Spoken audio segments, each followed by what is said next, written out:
ಒಳ್ಳೆಯವ್ರನ್ನ ದೇವರು ತುಂಬ ಬೇಗ ಕರೆಸ್ಕೊಂಡ್ಬಿಡ್ತಾನಂತೆ. ಯಾಕಂದರೆ ನೀವು ನನ್ನ ಹತ್ರ ಇರಬೇಕು ಅಂತ ಹೇಳ್ಬಿಟ್ಟು ಕಾಮಿಡಿ ಕಿಲಾಡಿಗಳು ಖ್ಯಾತಿಯ ರಾಕೇಶ್ ಪೂಜಾರಿ ಅವರ ವಿಷಯದಲ್ಲೂ ಕೂಡ ಇದೇ ರೀತಿಯಾಗಿರೋದು. ತುಂಬ ಒಳ್ಳೆ ವ್ಯಕ್ತಿತ್ವ ಮತ್ತು ಮನುಷ್ಯತ್ವ ಇರುವಂಥ ಒಬ್ಬ ಮುಗ್ಧ ಜೀವಿ ಅಂತ ಅಂದರೆ ರಾಕೇಶ್ ಅಂತಲೇ ಹೇಳಬೇಕು. ಯಾಕಂದರೆ ಅವ್ರನ್ನ ಯಾವಾಗ ನೋಡಿದ್ರೂ ಕೂಡ ಎಲ್ಲರೂ ಸ್ಮೈಲ್ ಕೊಟ್ಟೇ ತುಂಬ ಪ್ರೀತಿಯಿಂದ ಮಾತನಾಡಿಸ್ತಾಯಿದ್ರು. ಎಷ್ಟು ಒಳ್ಳೆಯವರಪ್ಪ ಅಂತ ಎಲ್ರಿಗೂ ಅನ್ನಿಸ್ತಾ ಇತ್ತು ಅವ್ರ ಜೊತೆ ಒಂದಷ್ಟು ನಿಮಿಷಗಳ ಕಾಲ ಮಾತಾಡ್ತಿದ್ದಾಗೆ. ಸೊ ಮೇ ಬಿ ಇದಕ್ಕೆ ಅಂತ ಅನಿಸುತ್ತೆ ದೇವರು ಅವರು ತುಂಬ ಬೇಗ ಒಳ್ಳೆಯವರು ಜಾಸ್ತಿ ದಿನ ಈ ಭೂಮಿ ಮೇಲೆ ಬದುಕಿರಬಾರ್ದು, ಸೊ ಬಂದುಬಿಡು ಅಂತ ಕರ್ಕೊಂಡಿರ್ಬೋದು ಅಂತ ಅನಿಸುತ್ತೆ. ಸೊ ಅವ್ರ ಬಗ್ಗೆ ಮಾತನಾಡೋದಕ್ಕೆ ನಮ್ಮ ಜೊತೆ ಇದೀಗ ಇದ್ದಾರೆ ಪ್ರವೀಣ್ ಜೈನ್ ಅವರು. ಸೊ ಇವರು ಬರೀ ಜೊತೆಗಾರನಾಗಿ ಅವ್ರ ಜೊತೆ ಇರಲಿಲ್ಲ, ಒಂದು ಕುಟುಂಬದ ಥರನೇ ಅವ್ರ ಜೊತೆ ಇದ್ದರು. ಸೊ ಅವ್ರನ್ನ ಮಾತನಾಡ್ಸೋಣ, ಅವರ ನೆನಪುಗಳನ್ನ ಯಾವ ರೀತಿ ಹಂಚ್ಕೊಳ್ತಾರೆ ಅಂತ ಕೇಳೋಣ. ಪ್ರವೀಣ್ ಅವರೇ, ನಾನು ನಿಮ್ಮ ರೂಮಿಗೆ ಬಂದಾಗಲೂ ನಿಮ್ಮೊಟ್ಟಿಗೆ ಇದ್ದರು ರಾಕೇಶ್ ಅವರು, ಅಂದರೆ ನಿಮ್ಮನ್ನು ಸಂದರ್ಶನ ಮಾಡೋದಕ್ಕೆ ಬಂದಾಗ. ಸೊ ಅಫ್ಕೋರ್ಸ್ ಈ ಈ ತುಂಬ ಜನ ಸ್ನೇಹಿತರು ಇರ್ಬೋದು ಇವತ್ತು ರಾಕೇಶ್ ಅವ್ರಿಗೆ, ಆದರೆ ಅವ್ರು ಎಲ್ರಿಗೂ ಆಗದೇ ಇರೋವಷ್ಟು ನೋವು ನಿಮ್ಗಾಗ್ತಾ ಇರುತ್ತೆ. ಯಾಕಂದರೆ ನನಗೆ ಗೊತ್ತು, ನೀವು ನಿಮ್ಮ ಮನೆಗೆ ಹೋಗಿದ ತಕ್ಷಣ ಅಲ್ಲೊಂದು ಬ್ಲಾಂಕ್ನೆಸ್ ಕಾಡುತ್ತೆ ನಿಮ್ಮನ್ನು. ರಾಕೇಶ್ ಈಗ ಇಲ್ಲ ನಿಮ್ಮ ಜೊತೆ ಅಂತ ಹೇಳ್ಬಿಟ್ಟು ಎಷ್ಟು ನೋವಾಗ್ತಿದೆ ಅಂತ. ನೋವನ್ನೋದು ನಾನು ಸಾಯೋವರೆಗೂ ಖಂಡಿತ ಇದ್ದಿರುತ್ತೆ. ಯಾಕಂದರೆ ನನ್ನ ಲೈಫು, ನನಗೆ ಇವಾಗ 28 ಇಯರ್ಸು. ಈ ವರ್ಷದಲ್ಲಿ ನನಗೆ 28 ವರ್ಷದಲ್ಲಿ ಒಂದು ಕೈಘಟನೆ, ಒಂದು ಭರಿಸಲಾಗದ ನೋವು ಅಂತಾರಲ್ಲ, ಅದು ಏನಾದರೂ ಇದ್ದರೆ ಅವನ್ನ ಕಳ್ಕೊಂಡಿರೋದಷ್ಟೇ. ಯಾಕಂದರೆ ನಮ್ಮ ಒಡನಾಟ ತುಂಬ ಜನರಿಗೆ ಗೊತ್ತು. ಜೊತೆಯಲ್ಲೇ ಬ್ಯಾಂಗ್ಳೂರಲ್ಲಿ ಇದ್ದವರು, ಪ್ರತಿ ಕ್ಷಣಕ್ಕೂ ಏನೇ ಖುಷಿಯಾಗಿರಲಿ ದುಃಖ ಆಗಿರಲಿ, ನನ್ನ ಫಸ್ಟು ದುಃಖ ಇರಲಿ ಖುಷಿ ಇರಲಿ ಅವ್ನಿಗೆ ಹೇಳ್ತಾ ಇದ್ದೆ, ಅವ್ನಿಗೇನೇ ಆದರೂ ನಂಗೆ ಹೇಳ್ತಾ ಇದ್ದ. ಸೊ ಎಲ್ಲ ಆಗು ಹೋಗುಗಳಲ್ಲಿ ನಾವಿಬ್ಬರು ಜೊತೆಯಲ್ಲಿ ಇದ್ದವರು. ಬ್ಯಾಂಗ್ಳೂರು ಅಂದರೆ ರಾಕೇಶ್ ಅಂತ ನಂಗೆ ಫೀಲಾಗಿ ಬಂದಿರೋದು. ನಾನು ಅವನ ಧೈರ್ಯದ ಮೇಲೆ ಇದ್ದವು. ನಾನು ಇವಾಗಲೂ ಕಾಡ್ತಾ ಇರೋದು ಅದೇ, ನೆಕ್ಸ್ಟು ಹೆಂಗೆ ಬ್ಯಾಂಗ್ಳೂರಲ್ಲಿ ಅಂತ. ಅವನನ್ನು ಕಳ್ಕೊಂಡಾಗಲೂ ಬೇಡ, ಇನ್ನು ಬ್ಯಾಂಗ್ಳೂರಲ್ಲಿ ಬೇಡ, ಊರಲ್ಲಿ ಇದ್ಬಿಡ್ತೀನಿ ಅಂತಾನೇ ಒಂದು ಕ್ಷಣ ಬಂದು ಹೋಗಿದ್ದು ನಿಜ. ಬಟ್ ಕೆಲಸ ಅನ್ನೋದು ನಮಗೆ ಬ್ಯಾಂಗ್ಳೂರಲ್ಲೇ ಜಾಸ್ತಿ ಇರೋದ್ರಿಂದ ಏನೂ ಮಾಡೋಕ್ಕಾಗಲ್ಲ. ಇನ್ನು 4-5 ದಿನ ಆಯಿತು ಕಳ್ಕೊಂಡು, ಆದರೂ ಆ ಮುಡಿಂದ ಹೊರಗೆ ಬರಬೇಕು ಕೆಲಸ ಅಂದಾಗ, ಬಟ್ ಬರೋಕ್ಕಾಗ್ತಿಲ್ಲ. ಇದು ಲೈಫು, ಏನು ಮಾಡೋಕ್ಕಾಗಲ್ಲ, ಹಿಂಗೆ ಮುಂದುವರಿಸ್ತಾ ಹೋಗಬೇಕು ಅಷ್ಟೇ. ಸೊ ನೀವು ಮಂಗಳೂರಿಂದ ಇಲ್ಲಿಗೆ ಬರ್ತೀರಾ ನೆನ್ನೆನೋ ಮೊನ್ನೆನೋ. ಸೊ ನಿಮ್ಮ ಮನೆಗೆ ಹೋಗಿದ ತಕ್ಷಣ ನಿಮ್ಮ ಎಕ್ಸ್ಪೀರಿಯೆನ್ಸ್ ಹೇಗಿತ್ತು ಅಂತ?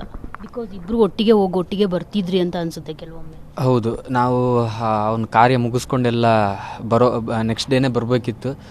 ಎಲ್ಲ ಹೊರಟು ನೆಕ್ಸ್ಟ್ ಡೇನ 2-3 ದಿನ ಶೂಟಿಂಗ್ ಇತ್ತು. ಎನಿ ಕಾಸ್ಟ್ ಹೊರಡಲೇಬೇಕಿತ್ತು. ಎಲ್ಲ ಹೊರಟು ಕಾರಲ್ಲಿ ಕೂರೋವಾಗ ಬೇಡ ಅಂತ ಅನಿಸಿ 3 ದಿನ ಅಲ್ಲೇ ಇದ್ವಿ. ಯಾಕಂದರೆ ಬ್ಯಾಂಗ್ಳೂರು ಬರೋಕ್ಕೆ ಇಷ್ಟೆಲ್ಲ, ಆವಾಗಲೇ ಹೇಳಿದಾಗೆ ಬ್ಯಾಂಗ್ಳೂರು ಅಂದರೆ ಅವನೇ ನೆನಪಾಗೋದು. ಅದು ಅಲ್ಲದೆ ರೂಮಿಗೆ ಬರಬೇಕಾದ್ರೆ ಅಷ್ಟೇ, ಒಂದು ಬಟ್ಟೆ, ಒಂದು ಗಾಡಿ ಅದೆಲ್ಲ ನೋಡುವಾಗ ಒಂಥರ ಹಿಂಸೆ ಆಗೋದು. ಸೊ ಆ ಹಿಂಸೆ ಬೇಡ ಅಂತಲೇ 2-3 ದಿನ ಊರಲ್ಲೇ ಇದ್ವಿ. ಬಟ್ ಅನಿವಾರ್ಯ ಅಲ್ವಾ, ಬರಲೇಬೇಕು. ಒಂದು ಸ್ವಲ್ಪ ಟೈಮ್ ಬೇಕು ಅದರಿಂದ ಹೊರಗೆ ಬರೋಕ್ಕೆ. ಬಟ್ ಅವನು ಬಿಟ್ಟೋಗಿಲ್ಲ, ನಮ್ಮ ಜೊತೆನೇ ಇದ್ದಾನೆ. ಬಟ್ ಇದ್ದರೂ ಕಷ್ಟ ಏನಂದರೆ ನೆನಪು ಕಾಡ್ತಾ ಇರುತ್ತಲ್ವ, ಕೆಲಸಕ್ಕೂ ಒಂದು ಸ್ವಲ್ಪ ಕಷ್ಟ ಆಗ್ತಿದೆ ಈ ನಡುವೆ. ಬಟ್ ತೊಂದರೆ ಇಲ್ಲ, ಏನು ಮಾಡೋದು, ದೇವರು ಅವನಿಗಿಷ್ಟ ಅಂತ ಕರೆಸ್ಕೊಂಡಿದ್ದಾರೆ. ಸೊ ಅವ್ರಿಗಿಂತ ದೊಡ್ಡವ್ರು ಯಾರಿಲ್ಲ, ಅವ್ರ ನಿರ್ಣಯದ ಮುಂದೆ ನಾವೆಲ್ಲ ಯಾರೂ ಇಲ್ಲ. ಬಟ್ ಎಲ್ಲೇ ಇದ್ದರೂ ಚೆನ್ನಾಗಿರಲಿ ಅವನು. ಅವನದು ಏನೇನು ಕನಸಿತ್ತು, ಅವನ ಸಿನಿಮಾ ಕ್ಷೇತ್ರ ಆಗಿರಲಿ, ಅವನ ಫ್ಯಾಮಿಲಿ ಆಗಿರಲಿ, ಎಲ್ಲ ಜೊತೇಲಿದ್ದೀವಿ, ಕೊನೆಯವರೆಗೂ ಜೊತೇಲಿ ಇರಬೇಕು. ಅದನ್ನು ಬಾಯಿ ಮಾತಲ್ಲಿ ಹೇಳಿ ಏನು ಆಗಬೇಕಾಗಿಲ್ಲ, ಅದು ನನ್ನ ಕರ್ತವ್ಯ, ಮಾಡಬೇಕಷ್ಟೇ. ಸುಮ್ಮನೆ ಬಾಯಲ್ಲಿ ಹೇಳಿ ಏನು ಯೂಸ್ ಇಲ್ಲ. ನೀವು ಎಲ್ಲರೂ ಹೇಗಿದ್ರಿ ಅನ್ನೋದನ್ನು ನಿಮ್ಮ ಪಕ್ಕದ ಮನೆಯವರೇ ಹೇಳ್ತಾರೆ. ಆ್ಯಕ್ಚುಲಿ ನಾನು ನಿಮ್ಮ ಮನೆ ಹತ್ರ ಇಂಟರ್ವ್ಯೂಗೆ ಬಂದಾಗ ಅವರು ಹೇಳ್ತಾಯಿದ್ರು, ಪಕ್ಕದ ಮನೆಯವರು, ಎಷ್ಟು ಒಳ್ಳೆ ಹುಡುಗರು ಅಂದರೆ ಇವರೆಲ್ಲ ತುಂಬ ಒಳ್ಳೆ ಹುಡುಗರಮ್ಮ ಅಂತ ಹೇಳ್ಬಿಟ್ಟು, ಕೆಲಸ ಆಯಿತು ತಾವಾಯಿತು ಅಂತ ಇರ್ತಾರೆ ಅಂತ ಹೇಳ್ಬಿಟ್ಟು. ಸೊ ಅವ್ರು ಹೇಳೋದ್ರಲ್ಲೇ ಗೊತ್ತಾಗುತ್ತೆ ನೀವೆಲ್ಲ ಒಟ್ಟಿಗೆ ಯಾವ ಥರ ಇದ್ರಿ ಅಂತ ಹೇಳ್ಬಿಟ್ಟು. ಖಂಡಿತ, ಯಾಕಂದರೆ ಬ್ಯಾಂಗ್ಳೂರಲ್ಲಿ ಒಂದು ರೂಮ್ ಕೊಡೋದಾದರೆ, ಅದರಲ್ಲೂ ಬ್ಯಾಚುಲರ್ಸ್ ರೂಮ್ ಕೊಡೋದಾದರೆ ತುಂಬ ಹಿಂದೆ ಮುಂದೆ ನೋಡ್ತಾರೆ. ಅಂಥದ್ರಲ್ಲಿ ಆ ಮನೆಯಲ್ಲಿ ನಾವು 2.5 ವರ್ಷ ಕಳೆದ್ವಿ. ಯಾವುದೇ ತೊಂದರೆ ನಮ್ಮಿಂದ ಆಗ್ತಿಲ್ಲ ಅಂತ ನಮಗೊಂದು ಧೈರ್ಯ ಇತ್ತು. ಅದಕ್ಕಾಗಿ ಅವರು ಓನರ್ ಆಂಟಿ ಇರ್ಬೋದು, ಪಕ್ಕದ ಮನೆಯವರು ತುಂಬ ಹಚ್ಕೊಂಡಿದ್ರು ನಮ್ಮನ್ನು. ಊಟ ಇಲ್ಲದೆ ಇರೋವಾಗಲೂ, ಲೇಟ್ ನೈಟ್ ಶೂಟ್ ಮುಗಿಸ್ಕೊಂಬಂದಾಗಲೂ ಅವ್ನಿಗೆ ನಾನ್ ವೆಜ್ ಅಂದರೆ ಇಷ್ಟ. ಸೊ ಓನರ್ ಆಂಟಿ ಕೊಡ್ತಾಯಿದ್ರು. ಸೊ ಹಂಗಾಗಿ ಅವ್ರಿಗೂ ಬೇಜಾರಿರುತ್ತೆ. ಅವರು ಹೇಳ್ತಾರೆ, ಇವನ್ ನಿನ್ನೆ ನಾನು ಬಂದಾಗಲೂ ಅವರು ಮಾತಾಡ್ಸೋಕ್ಕೆ ಮುಂದೆ ಬಂದಿಲ್ಲ, ಸುಮ್ಮನೆ ನೋಡ್ಕೊಂಡು ಕೂತ್ಬಿಟ್ರು. ನನಗೆ ಏನು ಹೇಳಬೇಕಂತ ಅರ್ಥ ಆಗಿಲ್ಲ ಅಷ್ಟೇ. ಅವ್ರಿಗೂ ಬೇಜಾರಿದೆ. ಒಟ್ಟಿನಲ್ಲಿ ಆ ಮೂಡಿಂದ ಒಂದು ಸ್ವಲ್ಪ ಹೊರಗೆ ಬರೋಕ್ಕೆ ಕಷ್ಟ, ಎಲ್ರಿಗೂ ಕಷ್ಟ. ಅವನ್ನ ಹತ್ತಿರದಿಂದ ನೋಡಿದವ್ರು ಹೆಂಗಂದರೆ ಒಂದು ಸಲ ನೋಡಿಬಿಟ್ರೆ ಅವ್ನ ಸರ್ಕಲಲ್ಲಿ ಬಂದರೆ ನೆಕ್ಸ್ಟ್ ಟೈಮು ನಾವೇ ಕರಿತೀವಿ ಬಾರು ಅಂದರೆ, ಅಷ್ಟು ಆ ಮೂಡನ್ನ ಒಂದು ಎಂಜಾಯ್ಮೆಂಟಲ್ಲಿ ಕಳೆದ್ಬಿಡ್ತಾನೆ ಅವನಿಂದಾಗಿ. ನಾವು ಪಕ್ಕ ನೆಕ್ಸ್ಟ್ ಟೈಮ್ ಇದ್ದಾಗ ಅವ್ನು ಬೇಕು ಅಂತ ಅನಿಸುತ್ತೆ. ಅಂಥದ್ರಲ್ಲಿ ನಾವು 6 ವರ್ಷ ಜೊತೆಯಲ್ಲಿ ಒಂದೇ ನನ್ನ ಬಟ್ಟೆ ಅವನು ಹಾಕ್ಕೋತಿದ್ದ, ಅವನ ಬಟ್ಟೆ ನಾನು ಹಾಕ್ಕೋತಿದ್ದೆ. ಅವ್ನ ಶೂಸ್ ಕಲೆಕ್ಷನ್ ಅಂದರೆ ತುಂಬ ಇಷ್ಟ. ಸೊ ನನ್ನ ಶೂಸ್ ಅವನು ಹಾಕೋದು, ಆ ಥರ ಎಲ್ಲ ಇದ್ದಂಥ ವ್ಯಕ್ತಿ ಇನ್ನಿಲ್ಲ ಅಷ್ಟೇ. ಒಟ್ಟಿಗೆ ಹೇಳ್ತಿದ್ರಿ, ಒಟ್ಟಿಗೆ ಮಲಗ್ತಿದ್ರಿ, ನೋಡಿ ಕೆಲಸನೂ ಒಟ್ಟಿಗೆನೆ, ಮತ್ತು ಮನೆಗೆ ಹೋದ್ಮೇಲೂ ಒಟ್ಟಿಗೆನೆ. ಅದಕ್ಕೆ ನಾನು ಹೇಳಿದ್ದು, ಫ್ಯಾಮಿಲಿಗಿಂತ ಹೆಚ್ಚಾಗಿ ಮಿಸ್ ಮಾಡ್ಕೊಳ್ತಿರೋದು ಒಂದು ಪರ್ಸನ್ ಅಂತಂದರೆ ಅದು ಖಂಡಿತ. ಯಾಕಂದರೆ ಫ್ಯಾಮಿಲಿ ಅಂದ್ರೂ ಅಷ್ಟೇ, ಫ್ಯಾಮಿಲಿಯಲ್ಲಿ ಅವ್ರ ಅಮ್ಮ ಇವನೇನು ಅಕಸ್ಮಾತ್ ಫೋನ್ ರಿಸೀವ್ ಮಾಡಿಲ್ಲ, ಶೂಟಿಂಗ್ ಹೋದ್ರೂ ನನಗೆ ಫೋನ್ ಮಾಡ್ತಿದ್ರು, ಎಲ್ಲಿ ರಾಕಿ, ಏನು ಕತೆ ಅಂತ. ಸೊ ನಾನು ಹೇಳ್ತಾ ಇದ್ದೆ. ನಮ್ಮ ಮನೆಯಲ್ಲೂ ಅಷ್ಟೇ, ನಾನೇನಾದರೂ ಕಾಲ್ ರಿಸೀವ್ ಮಾಡಿಲ್ಲ, ಶೂಟಿಂಗಲ್ಲಿ ಬ್ಯುಸಿ ಇದ್ದರೆ ಅವ್ನಿಗೆ ಫೋನ್ ಮಾಡಿ ಕೇಳೋರು. ಏನೇ ಆದರೂ ಹೆಂಗಿದ್ದಾನೆ, ಅವನು ಹೆಲ್ತ್ ಇಶ್ಯೂ ಆಗಿರಲಿ, ನನ್ನ ಹೆಲ್ತ್ ಇಶ್ಯೂ ಆಗಿರಲಿ, ಮನೆಯವ್ರಿಗೂ ಒಂದು ರೀತಿ ಭಯನೂ ಇರಲಿಲ್ಲ ಆ ಲೆಕ್ಕದಲ್ಲಿ. ಯಾಕಂದರೆ ಅವನಿಗೆ ನಾನಿದ್ದೀನಿ, ನನಗೆ ಅವನಿದ್ದಾನೆ ಅಂತಲೇ ಅಂದ್ಕೊಂಡಿದ್ದಿದ್ದು. ಆಮೇಲೆ ನೀವು ಹೇಳಿದಾಗೆ ಎಲ್ಲನೂ ಜೊತೆಯಲ್ಲಿ ಅವನೆಷ್ಟು ಒಂದು ಜೀವನದಲ್ಲಿ ಒಂದು 90% ಖುಷಿಯಲ್ಲಿದ್ದ. ಬಟ್ ಅವನು ಒಂದು ಅಪರೂಪಕ್ಕೆ ಮನುಷ್ಯ ಅಂದಮೇಲೆ ದುಃಖ ನೋವು ಎಲ್ಲ ಇದ್ದಿರುತ್ತೆ. ಆ ಟೈಮಲ್ಲೂ ನಾನು ನೋಡಿದ್ದೀನಿ ಅವನು ಹೆಂಗೆ ಅಂತ. ಸೊ ಒಂದು ಕಂಪ್ಲೀಟ್ ಜರ್ನಿಯಲ್ಲಿ ಒಂದು ಎಂಜಾಯ್ಮೆಂಟ್, ಸಕ್ಸಸ್ ಅಂತ ಈ ಬ್ಯಾಂಗ್ಳೂರು ಬಂದು ಆ್ಯಸ್ ಅನ್ ಆರ್ಟಿಸ್ಟಾಗಿ ಪ್ರೊಫೆಷನಲಾಗಿ ದುಡಿಯೋವಾಗ ಏನು ಸ್ಟಾರ್ಟ್ ಮಾಡ್ದೆ ಆ ದುಡಿಮೆ, ಅಲ್ಲಿಂದ ಜೊತೆಲಿದ್ದೀವಿ ನಾವು. ಎಲ್ಲ ನೋಡಿದ್ದೀವಿ ಅವನ ಜೊತೆಲಿದ್ದು ಅಷ್ಟೇ. ಅದೇ ತುಂಬ ಕಷ್ಟಪಡ್ತಾಯಿದ್ರಿ, ಎಲ್ಲರೂ ತುಂಬ ಹಾರ್ಡ್ ವರ್ಕ್ ಮಾಡ್ತಾಯಿದ್ರಿ. ಈಗ ಒಳ್ಳೆ ಟೈಮ್ ಬಂದಿತ್ತು, ಅವರು ಸೆಟಲ್ ಆಗುವಂಥ ಟೈಮು, ಮತ್ತು ಸಿನಿಮಾ ಬದುಕು ಏನು ಕನ್ಸ್ಕೊಂಡಿದ್ರು ಅದು ನನಸಾಗೋ ಟೈಮು, ಎಲ್ಲ ನನಸಾಗ್ತಿದೆ ಅನ್ನೋವಾಗ ಈ ಥರದ್ದೊಂದು ಕಹಿ ಘಟನೆ ಆಗಿದ್ದು ಎಷ್ಟು ದೊಡ್ಡ ಒಂಥರ ಶಾಕಿಂಗ್ ಅಂತ ಅನಿಸುತ್ತೆ ನಿಮಗೆ? ಹೌದು, ಅಂದರೆ ಅವನು ಇಷ್ಟು ವರ್ಷ ಕಷ್ಟಪಟ್ಟಿದ್ದು ಕಾಮಿಡಿ ಕಿಲಾಡಿಯಲ್ಲಿ ವಿನ್ನರ್ ಆಗಿದ್ದ, ಅದೊಂದು ಅವ್ನು ಮೆಟ್ಲಾದರೆ ರೀಸೆಂಟಾಗಿ ಕಾಂತಾರ ಮಾಡ್ತಿದ್ದ, ಅದಕ್ಕೋಸ್ಕರ ಎಲ್ಲನೂ ಬಿಟ್ಟಿದ್ದ. ಈವನ್ ನಾವು ಫುಲ್ ಬ್ಯುಸಿ ಆಗಿದ್ರೂ ನಾವು ಇವೆಂಟ್ಗೆಲ್ಲ ಹೋಗ್ತಾ ಇರ್ತೀವಿ, ಔಟ್ಡೋರ್ ಇವೆಂಟ್ ಅಥವಾ ಬೇರೆ ಶೂಟಿಂಗ್ ಆಗಿರಲಿ, ಅದಕ್ಕೆ ಯಾವುದಕ್ಕೂ ಟೈಮ್ ಕೊಡೋಕ್ಕಾಗ್ತಿರಲಿಲ್ಲ. ಅಂದರೆ ಅವ್ನ ಉದ್ದೇಶ ಇದ್ದಿದ್ದು ಅದಕ್ಕೋಸ್ಕರ ಟೈಮ್ ಕೊಟ್ಟಿದ್ದೀನಿ, ಅದು ಕಂಪ್ಲೀಟಾಗಿ 1 ವರ್ಷ ಅದಕ್ಕೆ ಮೀಸಲಿಡ್ತೀನಿ. ಅದಕ್ಕೆ ಗೆಟಪ್ ಎಲ್ಲ ಚೇಂಜ್ ಮಾಡ್ಕೊಂಡಿದ್ದ. ಯಾವುದೇ ಇವೆಂಟ್ಸ್ ಬಂದರೂ ನಮ್ಮನ್ನೇ ಕಳಿಸೋನು, ನಾನು ಬರೋಕ್ಕಾಗಲ್ಲ, ಡೇಟ್ಸ್ ಕೊಟ್ಟರೆ ಸಡನ್ನಾಗಿ ಹೋಗಬೇಕಂತ ಊರಲ್ಲಿದ್ದ. ಸೊ ಅಷ್ಟು ಡೆಡಿಕೇಶನ್ನು ಯಾಕೆ ಇಟ್ಟಿದ್ದಾನೆ ಅಂದರೆ, ಅಷ್ಟು ದೊಡ್ಡ ಸಕ್ಸಸ್ ಮುಂದೆ ಅವನಿತ್ತು. ಅವ್ನಿಗೆ ಗೊತ್ತಿತ್ತು, ಇದನ್ನು ನಾನು ಚೆನ್ನಾಗಿ ಮಾಡಿದ್ರೆ ನಾನು ಲೈಫಲ್ಲಿ ಅಂದ್ಕೊಂಡಿದ್ದನ್ನ ಮಾಡ್ತಾಯಿದ್ದೀನಿ. ಒಂದೊಳ್ಳೆ ಟೀಮ್, ರಿಷಬ್ ಶೆಟ್ಟಿ ಸರ್ ಅಂತ ಅದ್ಭುತ ಟೀಮ್ ಜೊತೆ ಕೆಲಸ ಮಾಡೋದಂದರೆ ಸುಮ್ಮನೆ ಸಾಧಾರಣ ವಿಷಯ ಅಲ್ಲ. ಅದರಲ್ಲೊಂದು ಒಳ್ಳೆ ಕ್ಯಾರೆಕ್ಟರ್ ಮಾಡ್ತಾಯಿದ್ದೀನಿ ಅಂತ ಹೇಳ್ತಾ ಇದ್ದ. ಹೆಂಗೆ ಹೇಳ್ತಿದ್ದ, ಅದು ನಮಗೆ ಎಷ್ಟು ಖುಷಿ ಆಗ್ತಿದ್ದ ಆಯಿತು ಅಂದರೆ, ನಾವು ಜೊತೆಲಿದ್ದೀವಿ ಅಂತಲ್ಲ, ಅವನೇನಾದರೂ ಸಕ್ಸಸ್ ಕಂಡ್ರೆ ಅದು ನಂದು ಸಕ್ಸಸ್ಸೇ. ಯಾಕಂದರೆ ಬಾಯಿ ಮಾತಿಗೆ ಅವ್ನ ಸಕ್ಸಸ್ಸು ಫ್ರೆಂಡ್ ಅಲ್ಲ, ನಾನು ದೇವರನ್ನ ಹೇಳ್ತೀನಿ. ಅದರಿಂದ ನಂಗೆ ತುಂಬ ಲಾಭ ಇತ್ತು. ಅವನು ಹೋದರೆ ಎಲ್ಲೋ ಹೋದರು ನನ್ನ ಹೆಸರು ಅಂತ ಹೇಳೋನು, ತುಂಬ ಸಿನಿಮಾಗೆ ಅವನೇ ರೆಫರ್ ಮಾಡಿದ್ದಾನೆ. ಸೊ ಅಂಥದ್ರಲ್ಲಿ ಅವನೇ ಒಂದು ಗಟ್ಟಿಯಾಗಿ ನಿಲ್ಲೋ ಟೈಮಲ್ಲಿ ನಾನು ಗಟ್ಟಿಯಾಗಿ ನಿಲ್ತಿದ್ದೆ, ಖಂಡಿತ ನಿಲ್ತಾ ಇದೆ. ಯಾಕಂದರೆ ಒಬ್ಬರು ಆರ್ಟಿಸ್ಟಿದ್ದು ಕನಸೇ ಅದೇ, ಒಂದು ಒಳ್ಳೆ ಸಿನಿಮಾ ಮಾಡಬೇಕು, ಒಂದು ಒಳ್ಳೆ ಪ್ರೊಡಕ್ಷನಲ್ಲಿ ಸಿನಿಮಾ ಮಾಡಬೇಕಂತ. ಅದೆಲ್ಲ ನಡೀತಾ ಇತ್ತು. ಇನ್ನೊಂದು ವರ್ಷದಲ್ಲಿ ಅವನು ಸಕ್ಸಸ್ ಖಂಡಿತ ಬರ್ತಾಯಿತ್ತು. ಅದನ್ನು ನೋಡೋಕ್ಕೆ ಅವನಿಲ್ಲ ಅಷ್ಟೇ. ನಾವಾಗಿ ಜೊತೇಲಿ ಸೆಲೆಬ್ರೇಟ್ ಮಾಡಬೇಕಿತ್ತು, ಬಟ್ ಇವಾಗ ನಾವು ಮಾತ್ರ ಸೆಲೆಬ್ರೇಟ್ ಮಾಡಬೇಕು, ಅದೊಂದು ಬೇಜಾರು. ಅವನು ಇರಬೇಕಿತ್ತು ಈ ಸಕ್ಸಸ್ನ ಒಂದು ಸ್ವಲ್ಪ ಟೈಮ್ ಆದರೂ.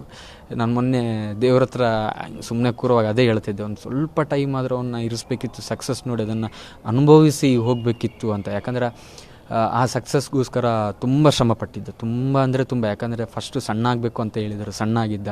ಬೇಡ ನೀನು ಮುಂಚಿನ ಥರ ಇರಬೇಕು ಅಂದಿದ್ದಕ್ಕೆ ಒಂದು 20 ದಿನದಲ್ಲಿ ಪುನಃ ಅದೇ ಅವನು ಏನು ಫುಡ್ಡಲ್ಲಿ ಒಂದು ಸ್ವಲ್ಪ ಹೆಚ್ಚು ಕಮ್ಮಿ ಮಾಡಿ ಪುನಃ ಬಲ್ಕಾಗಿದ್ದ. ಅಷ್ಟು ಶ್ರಮ ಪಡ್ತಾ ಇದ್ದ. KGದೆಲ್ಲ ಲೆಕ್ಕ ಅಷ್ಟು ಇಲ್ಲ, ಬಟ್ ಸಣ್ಣ ಆಗಿದ್ದು ಹೌದು. ಅಂದರೆ ಅವನಿಗೆ ಅದೆಲ್ಲ ದೊಡ್ಡ ವಿಷಯನೂ ಆಗಿರಲಿಲ್ಲ. ಯಾಕಂದರೆ ಅವ್ನು ಸ್ವಲ್ಪ ವರ್ಕೌಟ್ ಎಲ್ಲ ಮುಂಚೆಯಿಂದ ನಾವು ಗೊತ್ತಿರೋದ್ರಿಂದ ಅವ್ನಿಗೆ ಫುಡ್ ಎಷ್ಟು ಹಾಕಬೇಕು, ಹೆಂಗೆ ಯಾವ ಫುಡ್ ತೊಗೊಂಡ್ರೆ ಹೆಂಗಾಗುತ್ತೆ, ಏನು ವರ್ಕೌಟ್ ಮಾಡಬೇಕಂತ ಕರೆಕ್ಟಾಗಿ ಗೊತ್ತಿತ್ತು. ಎಲ್ಲ ನ್ಯೂಸಲ್ಲಿ ನೋಡಿದಾಗ ಅವ್ನು ಜಿಮ್ ಮಾಡಿದ್ದಿದ್ದಾಯಿತು ಅದಾಯ್ತೇನೋ ಅಂತಾರೆ, ಅಂಥದ್ದು ಏನು ಆಗೋಕ್ಕೆ ಚಾನ್ಸೇ ಇಲ್ಲ. ಅಷ್ಟು ಕ್ಲಾರಿಟಿ ಇದ್ದ ಅವ್ನ ಬಾಡಿ ಬಗ್ಗೆ, ಹೆಲ್ತ್ ಬಗ್ಗೆ ಅಷ್ಟು ಡೆಡಿಕೇಶನ್ ಇಟ್ಟು ಮಾಡ್ತಾಯಿದ್ದ. ಸಕ್ಸಸ್ಸು ಪಕ್ಕ ಆಲ್ರೆಡಿ ಸಿಕ್ಕಿದೆ, ಬಟ್ ಅದನ್ನು ನೋಡೋ ಭಾಗ್ಯ ಅವನಿಗಿಲ್ಲ, ಅದನ್ನು ಎಂಜಾಯ್ ಮಾಡೋ ಭಾಗ್ಯ ಅವನಿಲ್ಲ, ಅನುಭವಿಸೋ ಭಾಗ್ಯ ಅವನಿಗಿಲ್ಲ. ಅದನ್ನು ಮುಂದುವರ್ಸ ಆ ಜರ್ನಿ ಸಕ್ಸಸ್ ಸಿಕ್ಕಿದ ಮೇಲೆ ಆ ಸಕ್ಸಸ್ ಜೊತೆ ನೆಕ್ಸ್ಟ್ ಜರ್ನಿ ಮಾಡ್ತಾರಲ್ವ, ಆ ಭಾಗ್ಯ ಅವನಿಗಿಲ್ಲ ಅನಿಸುತ್ತೆ. ದೊಡ್ಡ ಸಕ್ಸಸ್ ಸಿಗ್ತಾಯಿತ್ತು, ಬಟ್ ಅದನ್ನು ನಮಗಂತ ಬಿಟ್ಟು ಹೋದ್ನೋ ಯಾರೂ ಏನೋ ಗೊತ್ತಿಲ್ಲ. ನಾವಿನ್ನು ನೋಡಿ ಖುಷಿ ಪಡಬೇಕಷ್ಟೇ ಆ ಸಕ್ಸಸ್ನ. ದೇವರು ತುಂಬ ಅನ್ಯಾಯ ಮಾಡ್ದ ಅಂತ ಅನಿಸುತ್ತಲ್ವಾ ರಾಕೇಶ್ ಪೂಜಾರಿ ಅವರು? ಗೊತ್ತಿಲ್ಲ, ದೇವರದ್ದು ಮುಂಚೆ ನಿರ್ಧಾರ ಮಾಡಿದರೆ ಏನು, ಅವನ ವಿಷಯದಲ್ಲಿ ಇಷ್ಟು ವರ್ಷನೇ ಇರಬೇಕು, ಅವನು ಇಷ್ಟರಲ್ಲೇ ಇರಬೇಕು ಅಂತ ಬರೆದಿರ್ತಾನೋ ಏನೋ ಗೊತ್ತಿಲ್ಲ. ಎಲ್ಲರೂ ಹೇಳ್ತಾರೆ ದೇವರು ಹಣೆ ಬರ ಬರೆದಿರ್ತಾರೆ, ಇಲ್ಲಿವರೆಗೆ ಮಾತ್ರ ಫುಲ್ ಸ್ಟಾಪ್ ಹಾಕಿರ್ತಾರೆ ಅಂತ. ಅವ್ರ ಮುಂಚಿನ ನಿರ್ಣಯ ಅವರೇ ಚೇಂಜ್ ಮಾಡೋಕ್ಕಾಗಲ್ಲ, ಅವರು ಬ್ರಹ್ಮ ಬರೆದ ಹಣೆ ಬರ ಅವನಿಗೆ ಬದಲಾಯಿಸೋಕ್ಕಾಗಲ್ಲ ಅಂತ ಹೇಳ್ತಾರೆ. ಸೊ ಅವ್ರು ತಪ್ಪಂತ ಹೇಳೋಕ್ಕಾಗಲ್ಲ, ತಪ್ಪು ನಮ್ಮದೇ ಅನಿಸುತ್ತೆ. ನಾವು ತುಂಬ ಹಚ್ಕೊಂಡ್ಬಿಟ್ಟಿವಿ, ಅವನು ತುಂಬ ಅಂದರೆ ತುಂಬ. ನಮ್ಮ ಸರ್ಕಲ್ ಏನಿದೆ ಅದರಲ್ಲೊಂದು ಕೇಂದ್ರ ಬಿಂದು ಥರ ಅವನಿದ್ದ. ಆ್ಯಕ್ಚುಲಿ ಅವ್ನ ಸಕ್ಸಸ್ಗೋಸ್ಕರ ನಾವು ಕಾಯ್ತಿದ್ವಿ. ಇವಾಗ ಯಾರೇ ಆಗಲಿ ದೊಡ್ಡ ದೊಡ್ಡ ಸ್ಟಾರ್ಗಳಾದರೆ ಇವಾಗ ನಮ್ಮ ರಾಜ್ಬಿ ಶೆಟ್ಟಿ ಸರ್ ಆಗಿರ್ಬೋದು, ಅವ್ರು ಒಂದು ಸಕ್ಸಸ್ ಸಿಕ್ಕಿದ್ದು ಅವ್ರ ಟೀಮ್ ಅವ್ರಿಗೆ ಇಡೀ ಲೈಫ್ಗೆ ಅದಾಯಿತು, ಅವ್ರಿಗೆ ಮಾತ್ರ ಅಲ್ಲ ಅವ್ರ ತಂಡಕ್ಕಾಯಿತು. ಸೊ ನಾವು ಅದನ್ನು ಹಾನೆಸ್ಟಾಗಿ ಹೇಳ್ತಿದ್ವಿ, ನಾವು ಅದನ್ನು ಎಕ್ಸ್ಪೆಕ್ಟ್ ಮಾಡ್ತಿದ್ವಿ. ರಾಕೇಶ್ ಒಂದು ಹಿಂಗೆ ಹೋದರೆ ನಾವು ಸೆಟಲ್ ಆಗ್ತೀವಿ, ಅವನ ಜೊತೆ ನಾವು ಇರ್ತೀವಿ ಅಂತ. ಯಾಕಂದರೆ ಅವ್ನು ಬಾಯ್ಬಿಟ್ಟು ಹೇಳಬೇಕಾಗಿಲ್ಲ ನೀವು ನನ್ನ ಜೊತೆ ಇದ್ದೀರಾ ಅಂತ, ನಾವು ಕೇಳಬೇಕಾಗಿಲ್ಲ ನಾನು ನಿನ್ನ ಜೊತೆ ಇರ್ತೀನಿ ಅಂತ. ಅದು ಕೇಳುವಂಥ ಪ್ರಶ್ನೆ ಅಲ್ಲ, ಜೊತೆಲಿ ಇರ್ತೀವಿ ಅಷ್ಟೇ. ಸೊ ಅದನ್ನು ಎಕ್ಸ್ಪೆಕ್ಟ್ ಮಾಡಿರ್ತೀವಿ. ಅದೆಲ್ಲ ಒಂದು ಸ್ವಲ್ಪ ಸಕ್ಸಸ್ ವಿಷಯದ ಬಿಟ್ಟರೆ ನಾವು ತುಂಬ ಎಲ್ಲ ವಿಷಯದಲ್ಲಿ ಎಮೋಷನಲ್ ಆಗಿರ್ಬೋದು, ಎಲ್ಲ ವಿಷಯದಲ್ಲಿ ಕನೆಕ್ಟ್ ಆಗಿದ್ದೀವಿ. ಅದು ನಮ್ಮ ತಪ್ಪು ಅಂತ ಇವಾಗ ಫೀಲ್ ಆಗ್ತಿದೆ, ಯಾರನ್ನೂ ಜಾಸ್ತಿ ಹಚ್ಕೋಬಾರ್ದು ಅಂತ. ಸೊ ದೇವ್ರನ್ನ ದೂರಿ ಏನು ಪ್ರಯೋಜನ ಇಲ್ಲ, ಯಾರನ್ನೂ ದೂರಿ ಏನು ಪ್ರಯೋಜನ ಇಲ್ಲ. ಅವ್ನ ಟೈಮ್ ಬಂತು ಇದಷ್ಟೇ. ಬಟ್ ನಾವು ಕೇಳೋದಷ್ಟೇ, ರಿಕ್ವೆಸ್ಟ್ ಮಾಡೋದು ಒಂದು ಸ್ವಲ್ಪ ಟೈಮ್ ಇದ್ದಿದ್ರೆ ಒಳ್ಳೇದಿತ್ತು, ಸಕ್ಸಸ್ ನೋಡ್ಬೋದಿತ್ತು. ಅವ್ರ ತಂಗಿ ವಿಷಯದಲ್ಲೂ ಅಷ್ಟೇ, ಮನೆಯವ್ರ ವಿಷಯದಲ್ಲೂ ಅಷ್ಟೇ, ಒಂದು ಸ್ವಲ್ಪ ಅವನು ಅಂದ್ಕೊಂಡಿದ್ದನ್ನ ಮಾಡಿಬಿಟ್ಟು ಹೋಗ್ಬೋದಿತ್ತು ಅಟ್ಲೀಸ್ಟ್ ಅಂತ. ಹೆಂಗೂ ನಿಲ್ಸೋಕ್ಕಾಗಲ್ಲ, ಅಟ್ಲೀಸ್ಟ್ ಅದೊಂದು ಅಪರ್ಚುನಿಟಿ ದೇವರು ಕೊಡ್ಬೋದಿತ್ತು ಅಂತ ಒಂದು ಫೀಲ್ ಇದೆ ಅಷ್ಟೇ. ಸೊ ಈಗ ನಮ್ಮ ಆತ್ಮೀಯರಿಗೆ, ನಮ್ಮ ಕುಟುಂಬದವ್ರಿಗೆ ಏನಾದರೂ ಆದರೆ ಯಾಕೀಗ ಆಯಿತು ಅಂತ ಒಂದು ಕ್ವಶನ್ ಮಾರ್ಕ್ ಕ್ರಿಯೇಟ್ ಆಗುತ್ತೆ. ಅಂದರೆ ನಾವೇನಾದರೂ ಅಲೋನಾಗಿ ಕೂತ್ಕೊಂಡಾಗ ಅದ್ರ ಬಗ್ಗೆನೇ ಥಿಂಕ್ ಮಾಡ್ತಾ ಇರ್ತೀವಿ, 1000 ಪ್ರಶ್ನೆಗಳು ನಮ್ಮಲ್ಲಿ ಕ್ರಿಯೇಟ್ ಆಗುತ್ತೆ. ಸೊ ಅದು ಆಗ್ತಿದೆಯಾ ಅಂತ? ಖಂಡಿತ ಆಗ್ತಿದೆ, ಖಂಡಿತ. ಯಾಕಂದರೆ ನಾವು ಆಲ್ಮೋಸ್ಟು ರೂಮಲ್ಲಿ 2-3 ಜನ ಇದ್ದಾಗ ಗೊತ್ತಾಗ್ತಿಲ್ಲ, ಮಾತಾಡೋವಾಗ ಗೊತ್ತಾಗ್ತಿಲ್ಲ. But most of the time ನಾವು ಒಬ್ಬರೇ ಇರೋದು. ಯಾಕಂದರೆ ಶೂಟಿಂಗ್ ಔಟ್ಡೋರ್ ಹೋಗ್ತಾ ಇರ್ತೀವಿ, ಈ ಥರ ರಿಹರ್ಸಲ್ಗೆ ಬರ್ತಾ ಇರ್ತೀವಿ, ಅಥವಾ ಇವೆಂಟ್ಗೆ ಹೋಗಿರ್ತೀವಿ. ಅವನು ಊರಲ್ಲಿದ್ದ ಆ ಟೈಮಲ್ಲೆಲ್ಲ ಏನು ಅನಿಸ್ತಾ ಇರಲಿಲ್ಲ. ಬಟ್ ಈ ಟೈಮಲ್ಲಿ ಒಬ್ಬನೇ ಇದ್ದಾಗ ಅನಿಸುತ್ತೆ, ಓಕೆ ನಾನು ಒಬ್ಬನೇ ಇದ್ದೀನಿ. ಟಕ್ಕಂತ ರಾಕಿ ಯಾವಾಗ ಬರ್ತಾನೆ ಅಂತ ಅಂದ್ಕೊಳ್ಳೋವಾಗ ಎಲ್ಲಿಂದ ಬರ್ತಾನೆ, ಅವನಿಲ್ಲ. ಸೊ ಆ ಪಾಯಿಂಟ್ ಆಫ್ ಟೈಮಲ್ಲಿ ಇಂಥ ಜೀವನ ಬೇಕಾ, ಈ ಟೈಮ್ ಬರ್ತಿತ್ತಾ, ನಮಗೆ ಬರಬೇಕಿತ್ತ, ಇವಾಗಲೇ ಯಾಕೆ ಬಂತು, ಅದು ಈ ಪೀಕ್ ಟೈಮಲ್ಲಿ ಪಾಪ ಅವನಿದ್ದ. ಅವನು ಅಂತಲ್ಲ, ಎಲ್ಲರೂ ಒಂದು ಒಳ್ಳೆ ಹೆಸರು ಮಾಡಿಕೊಂಡು ಹೆಸರು ಎಲ್ಲ ಸೆಕೆಂಡ್ರಿ ಹತ್ರ ಕೆಲಸ ಇತ್ತು, ಎಲ್ಲರೂ ಬ್ಯುಸಿ ಆಗಿದ್ದರು. ಈ ಟೈಮಲ್ಲಿ ಎಲ್ಲರೂ ಒಂದು ಲೆವೆಲ್ ಹಂತಕ್ಕೆ ಹೋಗೋವಾಗ ಅವನಿಗೆ ಈಗ ಆಗಬೇಕಿತ್ತ ಅಂತ ತುಂಬ ಸಲ ಕಾಡಿದ್ದಿದೆ. ಅದೇ ಹೇಳಿದ್ನಲ್ಲ, 5 ದಿನ ಆದರೂ ಆ ಛಾಯೆ, ಆ ಒಂದು ಮೂಡೊಂದು ಹಾಗೆ ಕ್ಯಾರಿ ಆಗ್ತಿದೆ ಅನಿಸುತ್ತೆ. ಆ ಮೂಡಿಂದ ಹೊರಗೆ ಬರಬೇಕು ಅಂತ ಅಷ್ಟು ಈಸಿ ಇಲ್ಲ ಅದು. ಬಟ್ ಬರಲೇಬೇಕು, ಜೀವನ ನಮ್ಮದು ನೋಡ್ಕೋಬೇಕು. ನಮ್ಮ ಮನೆಯವ್ರನ್ನೂ ನಮಗೋಸ್ಕರ ಏನೋ ಎಕ್ಸ್ಪೆಕ್ಟ್ ಮಾಡ್ತಾ ಇರ್ತಾರೆ, ಅವ್ರಿಗೂ ಭಯ ಇರುತ್ತೆ. ಜೊತೇಲಿದ್ದರು ಅವ್ನಿಗೆ ಹಂಗೆ ಆಯಿತು, ಇನ್ನು ನಮ್ಮ ಮಕ್ಕಳಿಗೆ ಹೆಂಗೆ ಅಂತ. ಸೊ ಒಂದು ಸ್ವಲ್ಪ ಟೈಮ್ ಬೇಕು ಅದರಿಂದ ಹೊರಗೆ ಬರೋಕ್ಕೆ. ಖಂಡಿತ ಎಲ್ಲರೂ ಅದೇ ಮೂಡಲ್ಲಿರೋ ತಕ್ಷಣಕ್ಕೆ ಅಳು ಬಂದ್ಬಿಡುತ್ತೆ ಅವನ ಬಗ್ಗೆ ಯೋಚನೆ ಮಾಡಿದಾಗ. ಅವನು ಅಷ್ಟು ಸುಲಭವಾಗಿ ಬಿಟ್ಟು ಹೋಗೋ ವ್ಯಕ್ತಿ ಅಲ್ಲ. ಅವನ ಬಗ್ಗೆ ಯೋಚನೆ ಮಾಡಿ, ಒಂದು ನೆಗೆಟಿವ್ ಯೋಚನೆ ಮಾಡಿ ಅವನ್ನ ದೂರ ಹಾಕೋಣ, ನೆಗೆಟಿವ್ ಇದ್ದಾನೆ, ಇಂಥ ವಿಷಯದಲ್ಲಿ ಹೋಗಿದ್ದೆ ಒಳ್ಳೇದಾಯಿತು ಅಂತ ಯೋಚನೆ ಮಾಡೋಕ್ಕೆ ಹೋದ್ರೂ ಅಂಥ ನೆಗೆಟಿವಿಟಿ ಇಲ್ಲ ಅವನ ಹತ್ರ. ಅಂಥ ಮನುಷ್ಯ ಅಲ್ಲೂ ಸಣ್ಣ ಮಗು ಥರ. ಅವನಿಗೆ 34-35 ವರ್ಷ ಆಗಿರ್ಬೋದು, ಅವನು ಆಡ್ತಿದ್ದಿದ್ದೆಲ್ಲ ಮಗು ಥರನೇ. ಹಾಗಾಗಿ ಅವನು ಇವನ್ ನಮಗೆ ಯಾರಿಗೂ ಹೊಗಳ್ದವನಲ್ಲ, ಯಾರನ್ನು ಮುದ್ದು ಮಾಡ್ದವನಲ್ಲ. 24 ಗಂಟೆ ನಮ್ಗೆ ಬೈತಿರೋನು, ಬೈದರೂ ಹೊಡೆದ್ರೂ ನಮಗೆ ಖುಷಿಯಾಗಿರೋದು ಅಂತಹ ವ್ಯಕ್ತಿ. ಇಲ್ಲ ಅಂದಾಗ ಒಬ್ಬೊಬ್ಬರೇ ಕೂತಾಗ ನೆನಪಾಗೋದು ಸಹಜ, ನೆನಪಾಗ್ತಿದೆ. ಅಲ್ಲ, ಲೈಫ್ ಈಸ್ ಟೂ ಶಾರ್ಟ್ ಅಂತ ಬರ್ಕೊಂಡಿದ್ರಂತೆ ಫಾರ್ ಮೀ ಅಂತಲೂ. ಸೊ ಪೋಸ್ಟಲ್ಲಿ ಸೊ ಅದನ್ನೆಲ್ಲ ಬರ್ಕೊಂಡಿರೋದು ನೋಡಿದ್ರೆ ಯಾಕೆ ಈ ಥರ ಬರ್ಕೊಂಡ್ರು ಅವರು ಅಂತ ಅನಿಸುತ್ತೆ. ಜೊತೆಗೆ ನಿಮಗೆಲ್ಲ ಹೇಳ್ತಿದ್ರಂತಲ್ಲ, ಕಾಂತಾರ ಬಂದಮೇಲೆ ನಾನು ನಿಮ್ಮ ಕೈಲೆಲ್ಲ ಸಿಗೋದಿಲ್ಲ ಅಂತ ಹೇಳ್ಬಿಟ್ಟು, ಆ ಥರದ್ದು ಏನಾದರೂ ಮಾತಾಡಿರೋದು ಉಂಟಾ ಪ್ರವೀಣ್ ಅವರೇ? ಅಂದರೆ ಈ ಸೂಚನೆ ಏನಾದರೂ ಕೊಟ್ಟಿದ್ರಾ ಅಂತ? ಅಂದರೆ ಅವನು ಲೈಫ್ ಈಸ್ ಶಾರ್ಟ್, ಮೀಟು ಅಂತ ಹಾಕ್ಕೊಂಡಿರೋ ತುಂಬ ಸಲ ಹೇಳಿದ್ದ. ಅಂದ್ರೆ ಅದನ್ನು ಅವನು ಹೆಂಗೆ ಬರ್ಕೊಂಡಿದ್ದು ಅಂದರೆ ಅವನು ಕುಳ್ಳಕ್ಕಿದ್ದಾನೆ, ಲೈಫ್ ಇಸ್ ಶಾರ್ಟ್ ಅನ್ನೋದೊಂದು ಟ್ಯಾಗ್ಲೈನ್ ಮುಂಚೆಯಿಂದ ಬಂದರೆ. ಸೊ ಮೀಟು ಅಂದರೆ ನಾನು ಕೂಡ ಸಣ್ಣ ಇದ್ದೀನಿ ಆ ಯೋಚನೆಯಲ್ಲಿ ಹೇಳಿದೆ, ನಂಗೆ ತುಂಬ ಸಲ ಹೇಳಿದ್ದಾನೆ. ಸೊ ಅದು ಹಿಂಗೆ ಕನೆಕ್ಟ್ ಆಗುತ್ತೆ ಅಂತ ನಾನು ಎಕ್ಸ್ಪೆಕ್ಟ್ ಮಾಡಿರಲಿಲ್ಲ. ಯಾಕಂದರೆ ಟ್ರೋಲಲ್ಲೆಲ್ಲ ಬರುವಾಗ ಹಿಂಗೂ ಇದೆಯಾ ಅಂತ. ಇವಾಗ ಮೊನ್ನೆ ನಾನು ಗಾಡಿ ಬಂದು ನೋಡಿದೆ, ಒಂದು 2 ವೀಲರ್, ಅದರಲ್ಲೂ ಬರೆದಿದ್ದೆ ಆ್ಯಕ್ಚುಲಿ. ಅದರಲ್ಲಿ ಲೈಫ್ ಇಸ್ ಶಾರ್ಟ್ ಮೀಟು ಅಂತ ಅದರಲ್ಲೂ ಬರೆದಿದ್ದ. ಅವ್ನು ಬರ್ದಿರೋ ಇಂಟೆನ್ಷನ್ ಅದಲ್ಲ, ಅದು 100% ಅಲ್ಲ. ಯಾಕಂದರೆ ನನ್ನ ಜೊತೆ ತುಂಬ ಸಲ ಹಂಚ್ಕೊಂಡಿದ್ದಾನೆ ಅದ್ರ ಬಗ್ಗೆ. ಸೊ ಅದು ಹಿಂಗೆ ಕನೆಕ್ಟ್ ಆಗುತ್ತೆ ಅಂತ ನನಗೂ ಗೊತ್ತಿರಲಿ. ಇವಾಗ ನೋಡಿದಾಗ ಹೌದಲ್ವ, ಇದೆಲ್ಲ ಸಿಂಕ್ ಆಗ್ತಿದಲ್ವ ಅಂತ ನನಗೂ ಅನಿಸುತ್ತೆ. ಅದರಲ್ಲೇ ಲಾಸ್ಟ್ ಟೈಮ್ ಒಂದು ಸಲ ಅವನಿಗೊಂದು ಸಣ್ಣ ಆ್ಯಕ್ಸಿಡೆಂಟ್ ಆಗಿತ್ತು. ಆ ಟೈಮಲ್ಲೂ ಅವನು ಬೈಕ್ ಮೇಲೆ ಹೆಂಗೆ ಬರ್ದಿದ್ದ ಅಂದರೆ ಒನ್ ಲಾಸ್ಟ್ ರೈಡ್ ಅಂತ ಬರ್ದಿದ್ದ. ಸೊ ಅದೆಲ್ಲ ಸಿಂಕ್ ಆದಾಗ ಇವಾಗ ಜಾಸ್ತಿ ಸಿಂಕ್ ಅಂತ ಅನ್ನಿಸ್ತಾ ಇದೆ, ಆವಾಗೆಲ್ಲ ಅಷ್ಟು ಅನಿಸಿಲ್ಲ. ಅದೊಂದು ಪಾರ್ಟ್ ಆಫ್ ದ ಲೈಫ್ ಅಷ್ಟೇ. ನಾನಿವಾಗ ಹೋದಾಗ ನಾನೂ ಬಿದ್ದೋಗ್ತೀನಿ, ಅದನ್ನು ನಾನು ತುಂಬ ದೊಡ್ಡದಾಗಿ ತಗೊಳ್ಳೋ ಅವಶ್ಯಕತೆ ಇಲ್ಲ ಅಂತ ನಾನು ಅಂದ್ಕೊಂಡಿದ್ದೆ. ಬಟ್ ಇದೆಲ್ಲ ನೋಡುವಾಗ ಹಿಂಗೆಲ್ಲ ಆಗುತ್ತಾ ಅಂತ. ಯಾಕಂದರೆ ಎಷ್ಟು ಸಿಂಕ್ ಅಂದರೆ ನಮಗೂ ಯಾವಾಗಲೂ ಹೇಳ್ತಿರೋನು ಎಂಜಾಯ್ ಮಾಡ್ಕೊಳ, ಲೈಫನ್ನು ಎಂಜಾಯ್ ಮಾಡಬೇಕಷ್ಟೇ. ಎಲ್ಲೋ ಹೋದರೂ ಪಾರ್ಟಿಗೆ ಹೋಗೋದು, ಫ್ರೆಂಡ್ ಜೊತೆ ಪಾರ್ಟಿ ಹೋಗೋದು, ಅಂದರೆ ಅದನ್ನೆಲ್ಲ ಮಿಸ್ ಮಾಡ್ತಿರಲಿಲ್ಲ. ಅಂದರೆ ಅವ್ರ ಜೊತೆ ನಾನು ಟೈಮ್ ಸ್ಪೆಂಡ್ ಮಾಡಬೇಕು ಅನ್ನೋ ಅವನ ಉದ್ದೇಶ. ಸೊ ಇರೋ ಟೈಮಲ್ಲಿ ಖುಷಿಯಾಗಿರಬೇಕು. ಆಮೇಲೆ ಅದೆಲ್ಲ ಇವಾಗ ಸಿಂಕ್ ಆಗ್ತಿದೆ. ಇರೋ ಟೈಮಲ್ಲಿ ಹೌದಲ್ಲ, ಎಲ್ಲನೂ ಅನುಭವಿಸ್ಬಿಡ್ಬೇಕು. ಆಮೇಲೆ ನಾನು ಇವತ್ತಿದ್ದೀನಿ ನಾಳೆ ಇರ್ತೀನಿ ಇಲ್ವ ಅಂತ ನನಗೂ ಗೊತ್ತಿಲ್ಲ ಅಂತ ಅನಿಸಿದ್ದು ನಿಜ.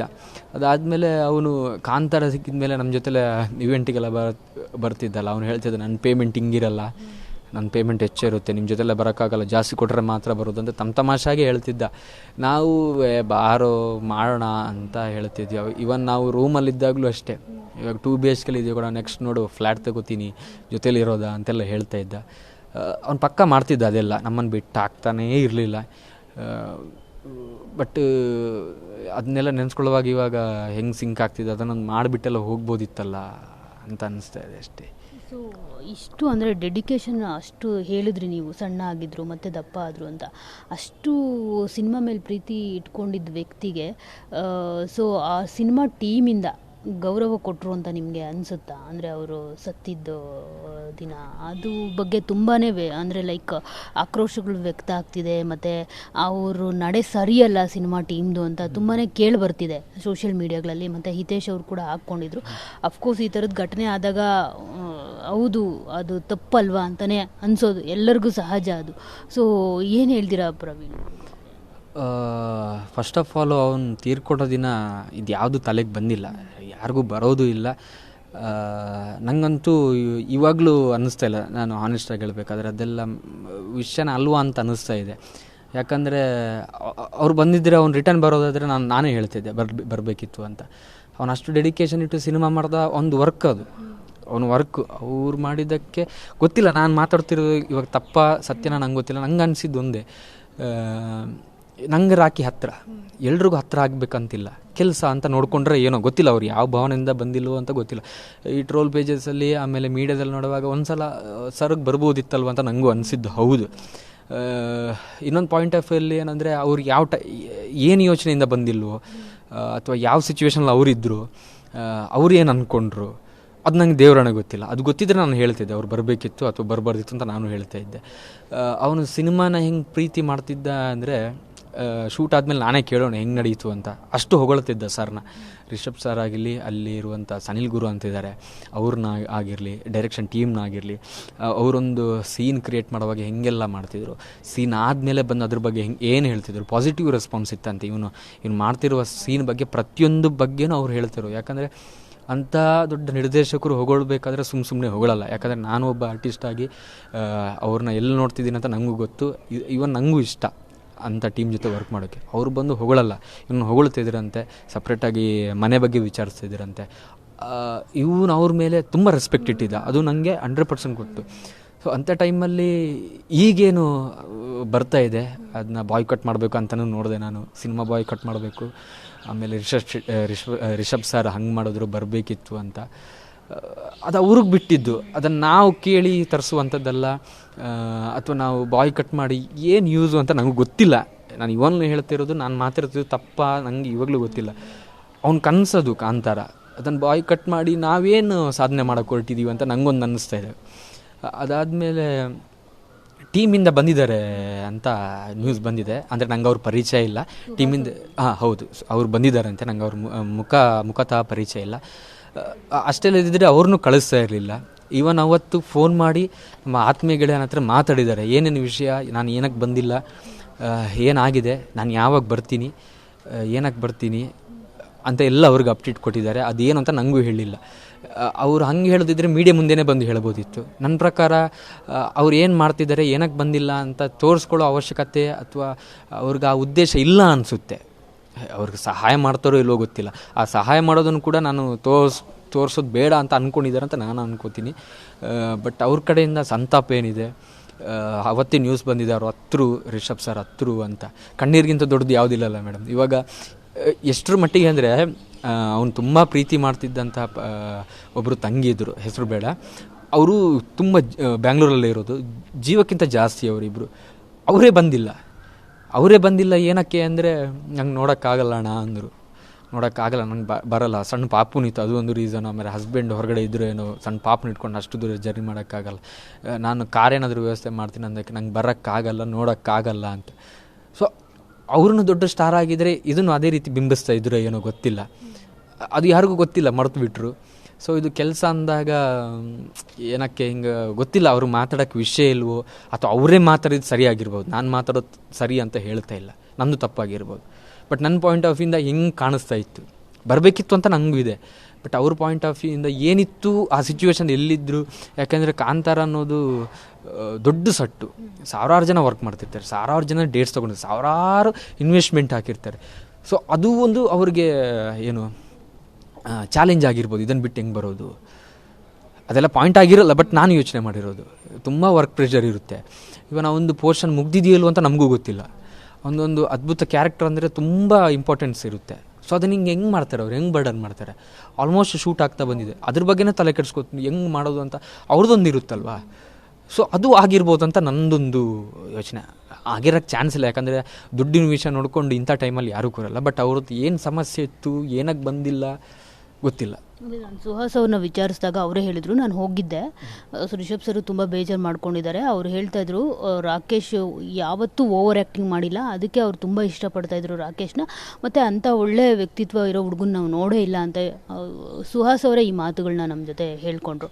ಮತ್ತು ಇದ್ರ ಜೊತೆ ಸಾಕಷ್ಟು ಅಂದರೆ ಈ ಥರದ್ದು 33 ಇಯರ್ಸ್ಗೆ ಯಾರಿಗಾದ್ರೂ ಹಾರ್ಟ್ ಅಟ್ಯಾಕ್ ಆಗುತ್ತೆ ಅಂತ ಅಂದಾಗ ಒಂದಷ್ಟು ಗಾಸಿಪ್ಗಳು ಕ್ರಿಯೇಟ್ ಆಗುತ್ತೆ. ಅಂದರೆ ಜಿಮ್ಮು ಜಾಸ್ತಿ ಮಾಡಿಬಿಟ್ರ, ಸಿನಿಮಾ ಮಾಡ್ತಿದ್ರಲ್ಲ ಅದಕ್ಕೋಸ್ಕರನ, ಅದರ್ವೈಸ್ ಡ್ರಿಂಕ್ಸ್ ಏನಾದರೂ ಮಾಡ್ತಿದ್ರಾ, ಇನ್ನೊಂದು DJ ಸೌಂಡ್ ಏನಾದರೂ ಮದುವೆ ಮನೇಲಿ ಜಾಸ್ತಿ ಇಟ್ಬಿಟ್ಟು ಅವ್ರ ಪ್ರಾಣ ಹೋಯ್ತಾ ಅಂತ ಹೇಳ್ಬಿಟ್ಟು ಸೋಷಿಯಲ್ ಮೀಡಿಯಾಲಂತೂ ಇನ್ನು ಮುಂದೆ ಎಲ್ಲೂ DJ ಜಾಸ್ತಿ ಇಡಬೇಡಿ, ಬಾಕ್ಸ್ಗಳನ್ನ, ಸೌಂಡ್ ಬಾಕ್ಸ್ಗಳನ್ನ ಅಂತ ಒಂದಷ್ಟು ಪೋಸ್ಟ್ಗಳನ್ನ ನೋಡಿದೆ ನಾನು. ಹೌದು, ಇದೆಲ್ಲ ನಾನು ನೋಡಿದೆ. DJ ಆಗಿರ್ಬೋದು, ಅವನು ಜಿಮ್ ಜಾಸ್ತಿ ಮಾಡ್ದ. ನಾನು ಆವಾಗಲೇ ಹೇಳಿದಾಗೆ ಅವನು ಜಿಮ್ ಜಾಸ್ತಿ ಮಾಡಿರೋದ್ರಿಂದ ಆಗೋಕ್ಕೆ ಚಾನ್ಸೇ ಇಲ್ಲ. ಯಾಕಂದರೆ ಅವನು 2-3 ವರ್ಷದಿಂದ ಮಾಡ್ತಿರೋದಲ್ಲ, ಒಂದು 10-15 ವರ್ಷದಿಂದ ಮಾಡ್ತಿರೋದು. ಆಮೇಲೆ ಅವನಿಗೆ ಲಿಮಿಟ್ ಗೊತ್ತಿದೆ ಏನು ಮಾಡಬೇಕು. ನಾನು ತುಂಬ ಪರ್ಸನಲ್ ಆಗಿ ನೋಡಿರೋದು, ಅವ್ನಿಗೆ ಗೊತ್ತಿದೆ ಏನು ಮಾಡಬೇಕು, ಎಷ್ಟು ಮಾಡಬೇಕು, ಎಲ್ಲ ಗೊತ್ತಿದೆ. ಇನ್ನೊಂದು ವಿಷಯ ಏನಂದರೆ ಆ ಟೈಮಲ್ಲಿ ಏನಾಯಿತು, ಏನಕ್ಕಾಯಿತು ಅಂತ ಅವನಿಗೆ ಮಾತ್ರ ಗೊತ್ತಿರೋದು, ಯಾರಿಗೂ ಗೊತ್ತಿಲ್ಲ. ಅದನ್ನು ಬಿಟ್ಟು ನಾವು DJಗೆ ಇದಾಕೋದು, DJಯಿಂದ ಹಿಂಗಾಯಿತು, ಜಿಮ್ಮಿಂದ ಹಿಂಗಾಯಿತು, ಅಥವಾ ಅವನು ವರ್ಕ್ ಪ್ರೆಷರಿಂದ ಹಿಂಗಾಯಿತು ಅನ್ನೋದು ನಮ್ಮ ತಪ್ಪು. ಯಾಕಂದರೆ ರೀಸನ್ ಆಗಿರ್ಬೋದು, ಬಟ್ ಯಾವುದು ಸತ್ಯ ಅಂತ ನಮ್ಗೆ ಗೊತ್ತಿಲ್ಲ. ಬಟ್ ಹೆಲ್ದಿಯಾಗಿದ್ದ, ಅದ್ರ ಮಾತ್ರ ಖಂಡಿತ ಹೆಲ್ದಿಯಾಗಿದ್ದ. ಅವನದು ಏನೇ ಇರ್ಬೋದು. ಯಾಕಂದರೆ ಪ್ರತಿ ಟೈಮಲ್ಲಿ ಅವನು ಊರಿಗೆ ಹೋದಾಗ ಇಂಥ ಕಾರ್ಯಕ್ರಮಗಳಿಗೆ ಅಟೆಂಡ್ ಆಗೋನೆ. ಇವಾಗ ನಾನು ಲಾಸ್ಟ್ ಮೆಸೇಜ್ ಮಾಡಿದ್ದು ಅದೇ, ನಾವು ವಂಡರ್ಲಾ ಪ್ಲ್ಯಾನ್ ಮಾಡ್ತಿದ್ದೀವಿ, ರಾಕಿ ಫ್ರೆಂಡ್ಸ್ ಎಲ್ಲ ಎಲ್ಲಿಗೆ ಬಂದಿದ್ದರು, ದಸ್ಕತ್ ಅಂತ ಕನ್ನಡ ಸಿನಿಮಾ ರಿಲೀಸ್ ಆಗಿತ್ತು. 4-5 ದಿನ ಆದಮೇಲೆ ಒಂದು ಸ್ವಲ್ಪ ಫ್ರೀಯಾಗಿ ಎಲ್ಲರೂ ಹೊರಗಡೆ ಹೋಗೋಣ, ನೀನು ಬಾ ಅಂದಿದ್ದಕ್ಕೆ, ಇಲ್ಲ ನನ್ನ ಫ್ರೆಂಡ್ಸ್ ಇದು ಹಿಂಗೆ ಫಂಕ್ಷನ್ ಇದೆ, ಅದು ಮುಗಿಸ್ಕೊಂಡು ಬರ್ತೀನಿ, ನೆಕ್ಸ್ಟ್ ಡೇ ಪ್ಲ್ಯಾನ್ ಮಾಡಿ ಅಂತ. ಸೊ ಅದೆಲ್ಲ ಎಫೆಕ್ಟ್ ಆಗೋಕ್ಕೆ ಚಾನ್ಸೇ ಇಲ್ಲ. ಏನೋ ಅದೇ ಹೇಳಿದ್ನಲ್ಲ, ದೇವರು ಇಂಥ ಟೈಮಲ್ಲಿ ಹಿಂಗಾಗಬೇಕು ಅಂತ ಬರೆದಿದ್ದ, ಅದು ಆಗಿದೆ ಅಷ್ಟೇ. ಬಟ್ ಜಾಗೃತಿ ಆಗಿರಬೇಕು. DJ ವಿಷಯದಲ್ಲೂ ಅಷ್ಟೇ, ಜಿಮ್ ವಿಷಯದಲ್ಲೂ ಅಷ್ಟೇ, ಎಲ್ಲ ಇತಿಮಿತಿಯಲ್ಲಿದ್ದರೆ ಚಂದ. ಬಟ್ ಅದರಿಂದನೇ ಇವ್ನಿಗೆ ಎಫೆಕ್ಟ್ ಆಗಿದೆ ಅಂತ ನಂಗೆ ಅನ್ನಿಸ್ತಾ ಇಲ್ಲ ಆ ರೀತಿ. ಸರ್, ಕೊನೆಯದಾಗಿ ಅವರ ತಾಯಿ ಮತ್ತು ತಂಗಿ ಸ್ಥಿತಿ ಸದ್ಯಕ್ಕೆ ಹೇಗಿದೆ, ವಿಚಾರಿಸ್ಕೊಳ್ತಾ ಇದ್ದೀರಾ ಹೇಗೆ ಏನು ಅಂತ? ಮತ್ತು ಆ ಕನಸಿನ ಬಗ್ಗೆ, ತಂಗಿ ಮದುವೆ ಮಾಡಬೇಕು ಅನ್ನೋ ಕನಸು, ಮತ್ತು ನೀವೆಲ್ಲ ಜೊತೆಗೆ ನಿಲ್ತೀನಿ ಅಂತ ಹೇಳಿದ್ದೀರಾ. ಮತ್ತು ಸ್ಯಾಂಡಲ್ವುಡ್ಡಿಂದನೂ ಕೆಲವರು, ದುನಿಯಾ ವಿಜಯ್ ಸರ್ ಸೇರಿದಂತೆ ಕೆಲವರು ನಿರ್ಮಾಪಕರು ಕೂಡ ಸಹಾಯಕ್ಕೆ ಮುಂದಾಗಿದ್ದಾರೆ ಅವ್ರಿಗೆ.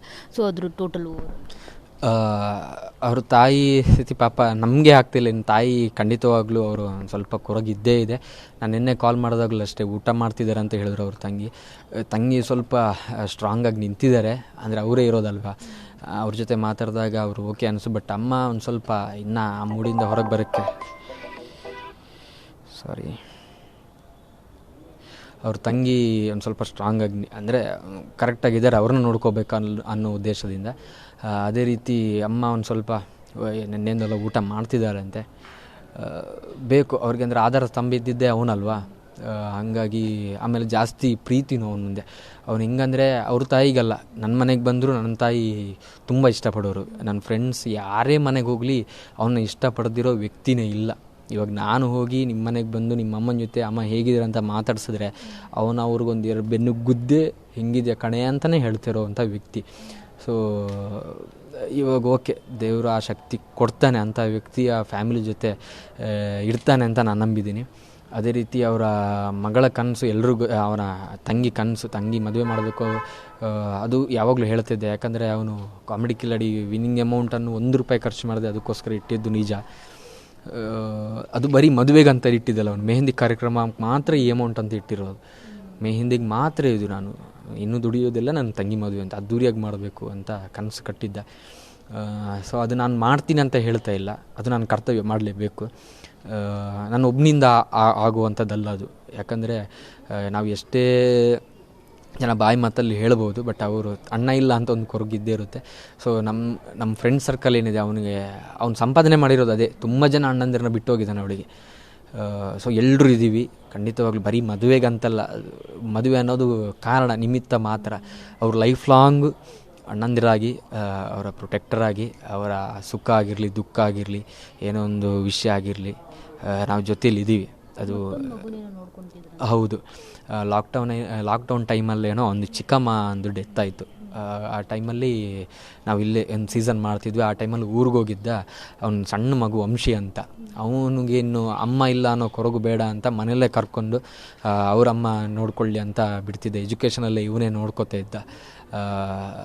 ಅವನು ನಮ್ಮ ಜೊತೆ ಹೆಂಗಿದ್ನೋ ಅವನ ಜೊತೆ ಒಂದು ಅಪ್ಪನ ಸ್ಥಾನದಲ್ಲಿದ್ದ. ಅಪ್ಪ ಇದ್ದಾರೆ ಆ್ಯಕ್ಚುಲಿ, ಬಟ್ ಇವನ ಇಂಟೆನ್ಷನ್ ಇದ್ದಿದ್ದು ಒಂದೇ, ಅಮ್ಮ ಇಲ್ಲ ಅನ್ನೋ ಕೊರಗು ಅವ್ನಿಗೆ ಸಣ್ಣ ವಯಸ್ಸಲ್ಲೇ ಬರೋದು ಬೇಡ ಅಂತ ಜೊತೇಲಿ ಕರೆಸ್ಕೊಂಡು ಇಟ್ಟಿದ್ದ. ಅವನಿಗೋಸ್ಕರ ಬ್ಯಾಂಗ್ಳೂರಿಂದ ಹೋಗೋವಾಗ ಏನೇನೋ ತೊಗೊಂಡು ಹೋಗೋನು, ಅದೆಲ್ಲ ತಲೆಯಲ್ಲಿದೆ ನಮಗೆ. ಅವನು ಏನೆಲ್ಲ ಹೇಳಿದ್ದ. ಇವನು ಯಾವಾಗಲೂ ಹೇಳ್ತಿದ್ದ, ರಾಯರ ಮಠಕ್ಕೆ ಕರ್ಕೊಂಡು ಹೋಗ್ಬೇಕು ಅವ್ರನ್ನ, ಹಂಗೆ ಫ್ಯಾಮಿಲಿನ. ಲಾಸ್ಟ್ ಟೈಮ್ ಇಲ್ಲಿ ಬ್ಯಾಂಗ್ಳೂರಲ್ಲಿ ರಾಯರ ಮಠಕ್ಕೆ ಹೋದಾಗಲೂ ಇಲ್ಲ, ನಮ್ಮ ತಾಯಿ ತಂಗಿನೆಲ್ಲ ಕರ್ಕೊಂಬರ್ತೀನಿ ಅಂತ ಎಲ್ಲ ಹೇಳಿದ್ದ. ಸೊ ಅದನ್ನೆಲ್ಲ ಮಾಡಬೇಕು ಅಂತ ಒಂದು ತಲೆಯಲ್ಲಿದೆ, ಮಾಡ್ತೀವಿ ಅಷ್ಟೇ. ಕೊನೆ ಮಾತುಗಳು ರಾಖಿ ಅಂದಾಗ ಇನ್ನು ಮುಂದೆ ಏನು ನೆನಪಾಗುತ್ತೆ ನಿಮಗೆ? ಎಷ್ಟು ಮಿಸ್ ಮಾಡ್ಕೊಳ್ತೀರಾ ಅವ್ರನ್ನ? ಮತ್ತು ಅವ್ರಿಲ್ಲ ಅಂದಾಗ ನಿಮಗೆ ಎಷ್ಟು ಬ್ಲ್ಯಾಂಕ್ ಆಗಿದ್ರಿ? ಅವನಿಲ್ಲ ಅಂತ ಫಸ್ಟ್ ಗೊತ್ತಾಗಿದ್ದೇ ನನಗೆ ಅನಿಸುತ್ತೆ ಎರಡು. ಅಂದರೆ ಬ್ಯಾಂಗ್ಳೂರಲ್ಲಿ ನಮ್ಮ ಸರ್ಕಲ್ಗೆಲ್ಲ ಆಲ್ಮೋಸ್ಟು ಅಲ್ಲಿ ಚೈತ್ರ ಅನ್ನೋರಿದ್ರು, ಅವ್ರು ನಂಗೆ ಫೋನ್ ಮಾಡಿದ್ರು. ಫಸ್ಟು ಫೋನ್ ಮಾಡಿದಾಗ ಹಾಸ್ಪಿಟಲ್ಗೆ ಸೇರಿಸಿದ್ದೀವಿ, ಒಂದು ಏನು ನಾಡಿ ಮಿಡಿತ ಏನೋ ಕಮ್ಮಿ ಆಗ್ತಿದೆ, ಟ್ರೀಟ್ಮೆಂಟಲ್ಲಿ ಇದ್ದಾರೆ ಅಂತ ಹೇಳಿದ್ರು.